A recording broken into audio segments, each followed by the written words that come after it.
Hello my friends, in today's video we will be taking a look at Tamron 17-28mm F2.8 Di3 RXD for Sony E-mount. This is an ultra-wide to wide-angle lens that is supposed to be a very good compromise between the optical qualities, zoom range, size and the price. I've been testing this lens mounted on Sony A7 III for the past couple of days in Vietnam and Cambodia, and in this video we will take a look at the performance of this lens. The basic concept of 17-28mm is the same as with very popular 28-75mm version. Tamron sacrifices a bit of focal range in order to make very compact and relatively budget-friendly lens, whilst keeping constant f2.8 aperture and excellent optical qualities. 17-28mm goes from ultra-wide angle at 17mm to wide angle at 28mm. The reason why it took me so long to make this review was actually that I wanted to find out how usable is this focal range in a real-world travel photography scenario. For me, 17mm is wide enough for most situations. I haven't really found myself in a situation where I would really miss having 16mm focal length. Of course, this is individual and it depends on your shooting style and the look that you are going for. 17mm can still provide very dramatic field of view, and it is very useful for landscapes, interiors and so on.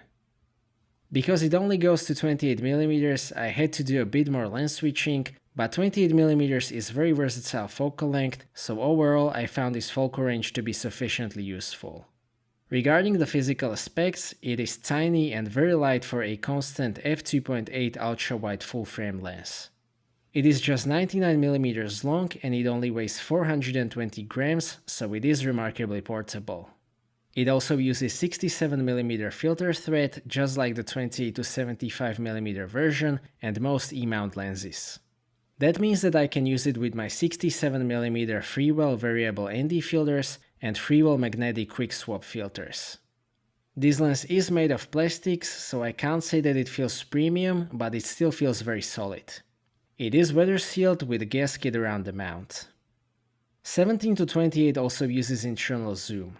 That is very useful if you use it on a gimbal, because zooming with 17-28 will not affect the balance on the gimbal. Internal zoom also prevents the dust from getting inside, especially if you use UV filter. Mounted on Sony A7 III, it is very well balanced, and this combination provides excellent size to performance ratio. It seems like the mirrorless design works in this case.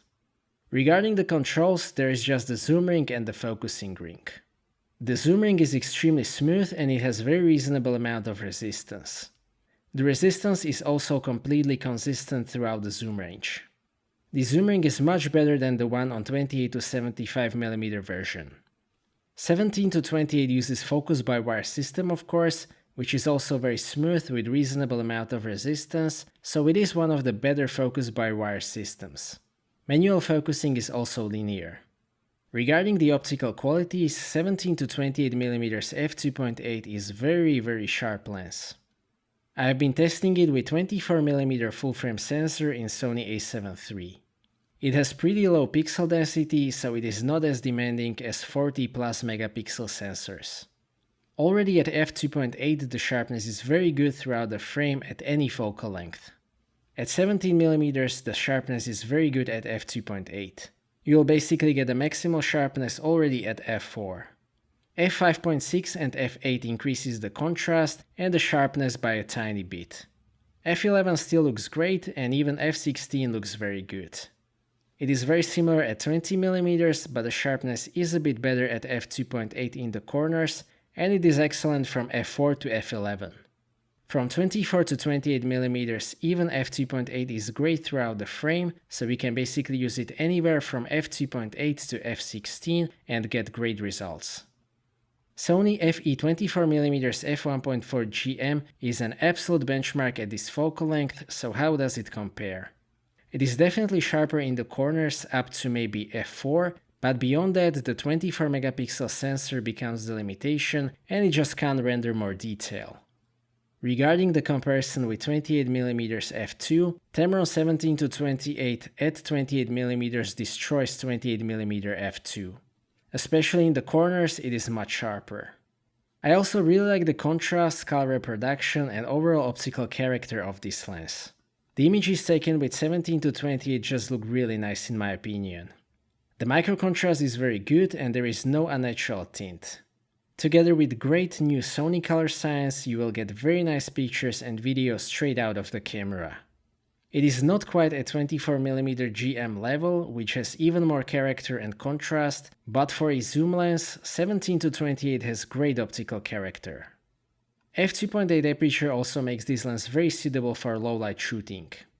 At 17mm you can go pretty low with shutter speed and get very clean images with Sony full frame sensors. I am very happy with the performance of this combination in low light, so I am happy that there are no compromises when it comes to aperture. At f2.8 you can also blur the background when you get close to your subject at 28mm. The rendition of bokeh is very decent as well. There is a bit of bubble distortion on the wide end and a bit of pincushion distortion on the long end, but the amount is very acceptable for this type of lens. It may be visible in certain situations if you don't use corrections. There is no profile available for Lightroom yet, but Luminar 4 will fix the distortion for you.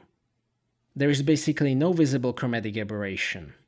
If you zoom to 400%, you may see some purple fringing at f2.8, but that is negligible and it can be completely removed with software corrections.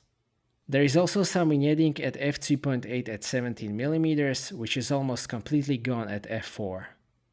Again, it can be completely removed by software corrections, so thumbs up for both chromatic aberration and vignetting, or the lack of both. Overall, I am very happy with the optical performance of this lens. I don't really have any complaints in this regard. The autofocus is also flawless. Sony owns part of Tamron, so they probably didn't have to do any reverse engineering to figure out autofocus algorithms. Both speed and accuracy is basically as good as with Sony lenses. Sony A7 III has great hybrid autofocus system of course, wide angles are not so challenging for autofocus, so the whole combination just works great. The autofocus motor is completely silent. Manual focusing is also pretty good on 17-28 considering that it is focus by wire system. The resistance of the focus ring is very reasonable, the focusing is linear, and the focus throw is also long enough. The ring has no feedback of course, but it is usable. Some amount of focus breathing is visible, but it is not as bad as with Sony FE 24mm f1.4 GM or 28mm f2. 17-28 has no optical image stabilization, but fortunately the in-body image stabilization in Sony A7 III is very effective at these focal lengths. It is more than sufficient for static shots or handheld panning. It will smooth out the walking a bit, but for that you probably want to use a gimbal. I also have the 28-75mm Di3 RXD, so let's talk a bit about this combination. With these two lenses you have the complete coverage from 17-75mm with constant f2.8 aperture. Both of these together cost less than 24-70 or 16-35mm f2.8 GM lenses from Sony. Basically the only significant thing that you will have to sacrifice with both of these is the zoom range on both, so the question is basically how much do you mind lens switching. The build quality of these is also not as premium as with GM lenses, but they are quite durable. I also have Sony FE 24mm f1.4 GM, which is probably my most favorite lens in the world at the moment. Optically it is as good as it gets, it is very small and it has f1.4 aperture. It has very special character and it gives the pictures and video specific look that can't be fully achieved with zooms. 24mm GM is also an alternative to 17-28 or 16-35 GM if you are willing to sacrifice the zoom range in exchange for optical excellence that you will absolutely get. To sum up, I can say that I am very happy with Tamron 17-28mm f2.8 Di3 RXD. Just like the longer version, it provides good balance between the optical qualities, focal range, size, feature set and the price. It takes beautiful stills and video, which is the most important thing. Basically the only disadvantage is that shorter zoom range in comparison with 16-35mm lenses, but in my opinion other advantages of this lens do make up for that. It is indeed a very good compromise, just like the 20-75mm version, so I do recommend it. So that's it for this video, thank you for watching, I hope that you liked this video and that you found it to be useful. Stay tuned for more videos and maybe consider subscribing if you don't want to miss my future content. I appreciate your feedback in form of thumbs up or thumbs down. If you would like to ask anything or share your opinion, please do so in the comment section, and see you next time.